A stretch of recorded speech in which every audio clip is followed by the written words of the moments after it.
Alright mga kapatid, may nakita lang ako dito, parang emergency landing ano. May sinabi kasi si Manang Claire. Eto galing sa BOBPH. Sa ilalim ng administrasyon ni Pangulong Bongbong Marcos, walang pera ng taong bayan ang masasayang. Ano po yung mga nakikita namin sa mga balita? Yung mga nasasayang na pera, yung mga bilyones na pera, hindi na ho milyon, dati milyon lang. Di ba? Pero ngayon, puro bilyon na ho ang usapan. So, ano pong meron doon, mga kapatid? Hatid sa inyo na Kung gusto nyo naman ng mura na at mabilis na internet, nandito na ang fiber ni Juan. Maaasahan, kaya tawag na. Baka meron na sa inyong lugar ang fiber ni Juan. yan, mabilis po ang internet na yan at tapat po sa inyo. Okay, i-play na ho natin tong sinasabi ni Manang Claire na wala daw. Sinabi ba talaga niya to? Baka AI lang to kayo ha? Inaano nyo si Manang Claire ha? O, tignan natin mga kapatid ano? Nasa ilalim ng administrasyon ni Pangulong Ferdinand R. Marcos Jr., walang pera ng taumbayan ang masasayang. Lahat ay napupunta sa makabuluhang programa na naglalayong maiangat ang kalidad ng pamumuhay, lalo na ang kalusugan ng bawat mamamayan. Wow! Solid. Confident. Wala tayong hate personal kay Manang Claire. Kasi tagapagsalita lang naman siya eh. Ewan ko kung pinipersonal niya rin yan, pero wala tayong personal na galit dyan. Nakakapagtaka lang po, ma'am. Hindi po ba kayo lumalabas ng bahay or hindi po ba kayo nanonood ng... Depende kasi baka kung pinanonood nyo, puro bias media. Siguro naman nanonood kayo ng Jessica Soho. Kasi po sa Jessica Soho, nakakakita kami ng mga balita doon na mga flood control. Part 8 na nga ata yun eh. Sabi ng ganun, ang daming mga pera ng taong bayan ang nauubos. Hanggang part 8 yun eh sa Jessica Soho. Sinasabi doon na maraming korupsyon ang nangyayari. Maraming nasasayang na pera gaya ho ng mga bilyon-bilyon. Baka naman fake news to ha. Baka naman AI lang to ha. Pero syempre, bilang isang Pilipino, bilang tagapagsalita, malamang sasabihin mo talaga to. Kung ito ay AI, tapos pinakita mo kay Manang Claire, tapos sasabihin niya, AI lang, hindi totoo yan. So parang sinabi mo na rin na hindi totoo na sinabi niyang sa ilalim ng administrasyon ni Pangulong Bongbong Marcos walang pera ng taong bayan ang masasayang. So kung AI to, sabihin mong hindi to totoo, ibig sabihin, nasasayang yung pera. Parang ganun yon. Kaya, AI man to o hindi, pwedeng maging ganito nga talaga ang sasabihin ng Pangulo na pinapasabi ni Manang Claire. Ang nakakapagtaka lang, hindi siguro talaga lumalabas ng bahay to o hindi siya ang galing eh, kasi confident siya magsalita, ang talagang kaya ang daming natutuwang mga mamamayang Pilipino rito na nabubuhay. Kahit man ako pag nakikita ko si Manang Claire, sabi ko napakaswerte ko dahil ang pinagtatanggol ko Duterte. Kasi yung Duterte, pag pinagtatanggol mo, wala akong iniiwan na, tama ba sinabi ko? Walang ganun eh. Kasi nasa puso ko eh. Kasi alam ko para sa sarili ko, tama ang mga Duterte. Pero ngayon, ang dami na pong binabatong mga akusasyon sa administrasyon ngayon. Lalo na yung, biruin mo, ate na, nagsasabi, adik daw ang kanyang kapatid. Yung mga ganon. Tapos, ang dami ng mga anomalya dito sa ating bansa. Tapos, sasabihin mo pa ganito. Wow! Ang galing! Diba, napakasaya dahil Manang Claire talaga. Kaya, ang daming tonto ang tao dito eh. Sa mga sinasabi niya eh. Kaya minsan, sabi na, ba't pa nagsasalita yan? Ba't parang confident pa, no? Kasi dapat bilang attorney, matalino ka. Yun, napakaswerte natin doon dahil nabuhay tayong hindi katulad ni Manang Claire. Walang personal na galit ho ito ha. Kung ganyan talaga si Manang Claire, wala tayong magagawa. Sarili niyang inutos lang siguro o bilang trabaho, kaya maintindihan na lang ho natin. Magpapasko na, baka malaki bonus yan. Baka matindi yan, no? Pero, Manang Claire ha, wala kaming personal na galit sa'yo.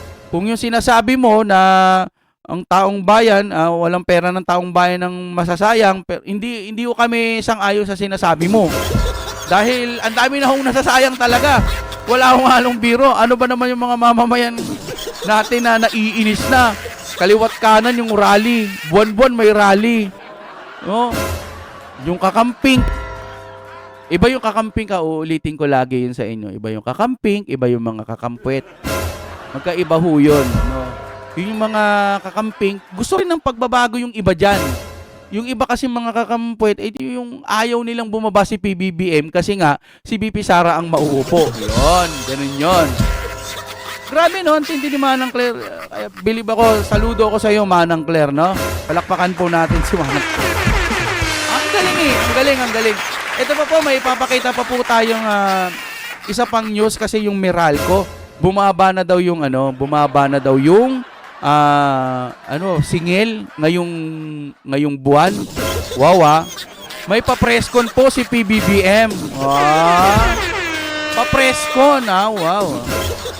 Bumaba kailangan magpa-presscon, ganun ba 'yon? Pero pag tumaas yung bill, yung mga sunod-sunod na pagtaas, walang presscon. Pag may presscon, legacy ya. Hindi naman nagtatanong lang kasi dapat pagka tumaas ang bill, sunod-sunod yung pagtaas ng bill, magpa-presscon din kayo. Hindi naman kayo sisisihin Meralco naman ang sisisihin. Pero ngayon bumaba ang singil sa Meralco, magpa-presscon. Wow. Panoorin ho natin ito mga kapatid. Ito na, play natin. May tagapagbasa tayo, tagapagsalita, tagapag-explain. Pasensya na kayo, medyo bulol-bulol pa to. Medyo hindi pa maayos yung Tagalog niya. Intindihin nyo na lang. Okay, play na natin to. Miyako pangalan yan Okay. Ano pa ang balita dito sa Meralco? Kasi nakalagay dito, sabi, saan na ba yun? Sa Meralco, kapag pag daw mababa, magpapapresscon. Pagka mataas, parang baliwala lang, walang presscon. Panoorin natin. Paliwanag sa main news. Sige, simple lang ulit. Ito ay tungkol sa balita mula sa ABS-CBN News na nag-a-announce ng pagbabago sa singil ng kuryente ng Meralco, Manila Electric Company, para sa billing sa December 2025. Ngayong buwan lang to pero parang achievement na. Ano ang nangyari? Hindi pagtaas, pagbango, ng singil kung hindi pagbaba ng 0.36 pesos bawat kilowatt hour, eksaktong 0.3557p per kilowatt hour ang pagbaba. Dahil dito, bababa ang total na singil sa 13.1145p per kilowatt hour mula sa nakaraang buwan na 13.4702p per kilowatt hour. Ano ang epekto sa ordinaryong pamilya? Kung 200 kilowatt hour ang monthly consumption mo, halos average na bahay, makakatipid ka ng mga 71 pesos sa bill mo ngayong Disyembre. Wow. Perfect timing kasi Pasko na. Relief daw para sa holiday expenses. Bakit bumaba? Generation charges, galing sa power plants, bumaba ng 0.1358p per kilowatt hour dahil mas mababang bayad sa independent power producers, IPPs, at dahil sa mas mababang presyo ng natural gas at mas malakas na piso laban sa dollar. Transmission charges, galing sa NGCP, yung grid operator, bumaba ng 0.1462p per kilowatt hour dahil mas mababang ancillary services, extra backup costs. Taxes at iba pa, bumaba ng 0.0737p per kilowatt hour. May bahagyang pagtaas sa ilang bahagi tulad ng Power Supply Agreements, PSAs, at Wholesale Electricity Spot Market, WESM, dahil sa maintenance ng isang coal plant sa Quezon, pero overall, panalo ang pagbaba. Sino ang nagsabi? Si Joe Zaldariaga, spokesman ng Meralco, sa isang media briefing kasama si Lawrence Fernandez, siguro analyst or host. Wala raw pagbabago sa distribution charge ng Meralco mismo mula 2022, lahat pass-through charges ito na napupunta sa suppliers, gobyerno at grid. Ito ay pagkatapos ng 2 buwan na pagtaas, kaya welcome news talaga para sa consumer sa Metro Manila at nearby areas na covered ng Meralco. Akala ko kasama si PBBM. Sorry po. Paliwanag sa post at comments. Ang post na yan ay mukhang screenshot mula sa Facebook or social media feed ng ABS-CBN News na nagpo-post ng live update or video clip ng announcement. Yung headline, na panoorin Meralco spokesman Joe Zaldariaga, ipinalapaliwanag ang dahilan ng tagbaba ng 0.36p per kilowatt hour sa overall rate ng Meralco sa pagbaba ng December 2025 billing. #Kuryente Patrol Okay naman, via diba? Alvin El Chico, ABS-CBN News. Ay may OCR errors na messed up letters dahil sa image recognition. Pero malinaw na tungkol sa paliwanag ni Zaldariaga sa pagbaba ng rates. May live video thumbnail din doon na pinapanood nila sa studio. Yung mga comments na nakita sa screenshot ay typical na reactions ng mga netizens, mostly frustration at galit, hindi pa aware sa actual pagbaba. Rowie Naguanzon, 11:36 a.m. Pag nagbaba ang kuryente at Meralco presyo, pag tumaas, bahala na kayo makita sa bill. Yung sinasabi niyang Meralco, Meralco yun medyo bulol lang to, hayaan nyo lang. Pag tumaas, bahala na kayo makita sa bill. Parang sinasabi niyang kapag bumaba, mababa lang saglit. Pero kapag tumaas, sobrang sakit sa bulsa. Oh, grabe. May 6.1K reactions. Super viral. Cromwell Taladua Ortega, 1 step backward, 3 step forward. Meaning, isang hakbang pababa, 3 hakbang pataas. Parang hindi pa rin fair ang pattern ng rates. Wamiyaw. Pansin ko yun mga nagko-comment yung binabasa niya. Ganito kasi yun, magbababa ang kuryente. Halimbawa, bumaba isang beses. Pero, kasunod nun, magtataas na. Tapos magtataas ulit. Tapos magtataas ulit. Tapos bababa. Isa. Tapos tataas ulit, tataas. Tapos bababa konti. Tapos kunwari bababa ulit. Pero yung, kumbaga,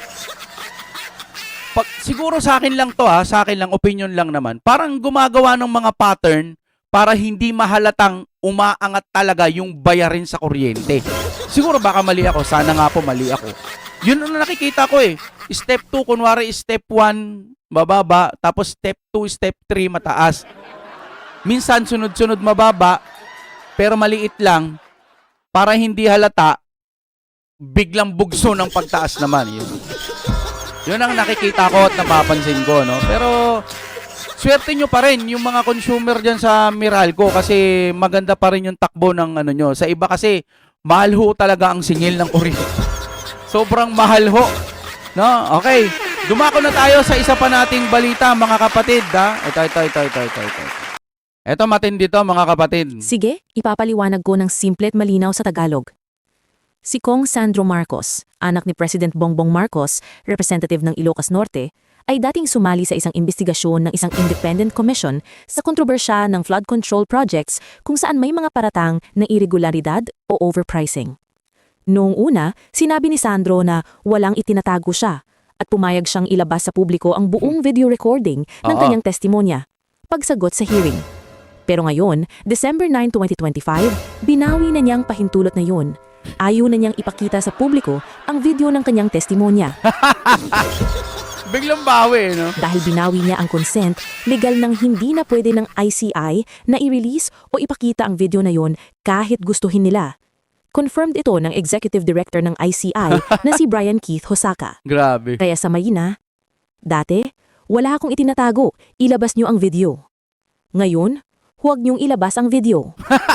Dahil dito, maraming tao sa social media ang nagsasabi na parang may tinatago na nga, kaya biglang binawi ang pahintulot. Nag-iba ang tono from transparent to private na lang. Yun lang po ang nangyari.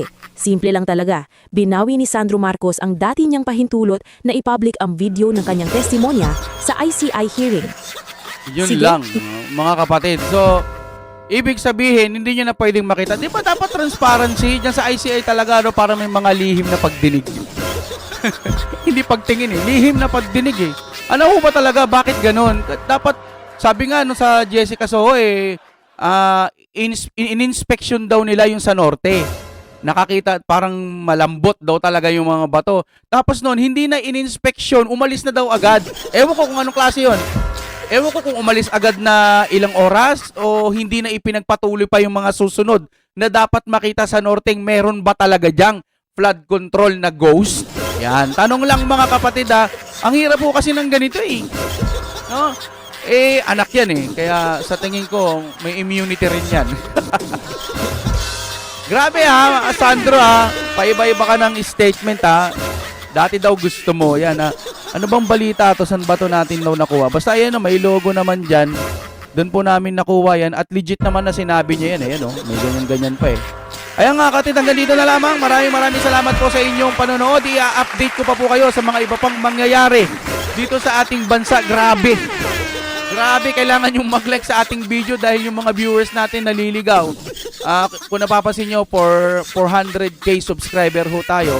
Kaso naliligaw ho kasi sila dahil nagpalit ho ako ng pangalan X-Crew to Deng TV. Kaya sana po sa pamamagitan ng like, pag nagpindot kayo ng like dyan, makakatulong po yun para makabalik po sila. Maraming salamat po sa inyong panonood. Nasaan ba yung outro natin?